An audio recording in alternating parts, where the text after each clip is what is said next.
السلام علیکم، welcome to ویور۔ ایک دفعہ پھر ہم آپ کو خوش آمدید کہتے ہیں اپنے چینل میں، اور ایک نئی ویڈیو کے ساتھ۔ امید ہے آپ لوگ اس کو پسند کریں گے اور شیئر کریں گے اور کمنٹس کریں گے، اور ساتھ ساتھ چینل کو سبسکرائب کریں گے۔ ایک مشہور مصنف نے اپنے مطالعے کے کمرے میں قلم اٹھایا اور ایک کاغذ پر لکھا: گزشتہ سال میرا آپریشن ہوا اور پتا نکال دیا گیا۔ بڑھاپے میں ہونے والے اس آپریشن کی وجہ سے مجھے کئی ہفتے تک بستر کا ہو کر رہنا پڑا۔ اسی سال ہی میری عمر 60 سال ہوئی اور مجھے اپنی پسندیدہ اور اہم ترین ملازمت سے سبکدوش ہونا پڑا۔ میں نے نشر و اشاعت کے اس ادارے میں زندگی کے 30 قیمتی سال گزارے تھے۔ اسی سال ہی مجھے اپنے والد صاحب کی وفات کا صدمہ اٹھانا پڑا، اور اسی سال ہی میرا بیٹا میڈیکل کے امتحان میں فیل ہو گیا۔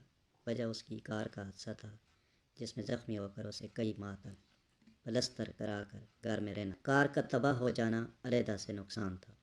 صفحے کے نیچے اس نے لکھا: آہ، یہ کیا ہی برا سال تھا۔ مصنف کی بیوی کمرے میں داخل ہوئی تو دیکھا کہ اس کا خاوند غم زدہ چہرے کے ساتھ خاموش بیٹھا خلاؤں میں گور رہا تھا۔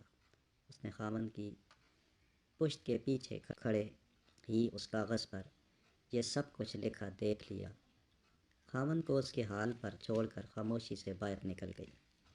کچھ دیر بعد واپس کمرے میں لوٹی تو اس نے ایک کاغذ تھام رکھا تھا، جسے لا کر اس نے خاموشی سے خاوند کے لکھے کاغذ کے برابر رکھ دیا۔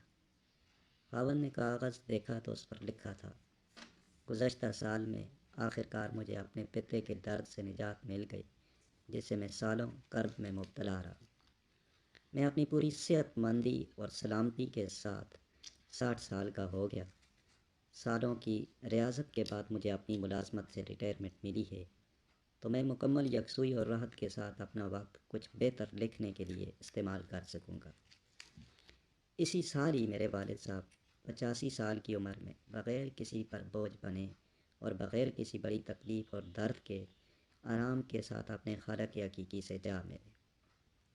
اسی سال اللہ تعالیٰ نے میرے بیٹے کو ایک نئی زندگی عطا فرما دی، اور ایسے حادثے میں جس میں فولادی کار تباہ ہو گئی تھی، مگر میرا بیٹا کسی معذوری سے بچ کر زندہ اور سلامت رہا۔ آخر میں مصنف کی بیوی نے یہ فقرہ لکھ کر تحریر مکمل کی تھی: واہ، ایسا سال جسے اللہ نے رحمت بنا کر بھیجا اور بخیر و خوبی گزرا۔ ملاحظہ کیجیے ناظرین، بالکل وہی حوادث اور بالکل وہی احوال، لیکن ایک مختلف نقطہ نظر سے۔ بالکل اسی طرح اگر جو کچھ ہو گزرا ہے اسے اس نقطہ نظر سے دیکھا جائے جو اس کے برعکس ہوتا، تو ہم اللہ تعالیٰ کی نعمتوں پر شاکر بن جائیں گے۔ اگر ہم بظاہر کچھ کھو بیٹھے اسے مثبت زاویے سے دیکھیں تو ہمیں جو کچھ عطا ہوا وہ بہتر نظر آنا شروع ہو جائے گا۔ اللہ تبارک و تعالیٰ کا ارشاد گرامی ہے: وَإِن رَبَّكَ لَذُو فَضْلٍ عَلَى النَّاسِ وَلَٰكِنَّ أَكْثَرَهُمْ لَا يَشْكُرُونَ۔ اور بے شک تیرا رب تو لوگوں پر فضل کرتا ہے، لیکن ان میں سے اکثر شکر نہیں کرتے۔ صرف آپ ہی پڑھ کر آگے نہ بڑھ جائیں، بلکہ اوروں کو بھی شریک کریں۔ یہ صدقہ جاریہ ہوگا، اس میں آپ کا بمشکل ایک لمحہ صرف ہوگا، لیکن ہو سکتا ہے کہ اس ایک لمحہ کی اٹھائی ہوئی تکلیف سے آپ کی شیئر کردہ تحریر ہزاروں لوگوں کے لیے سبق آموز ثابت ہو۔ سوچ بدلنے سے تبدیلی آئے گی۔ اللہ تعالیٰ آپ سب کا حامی و ناصر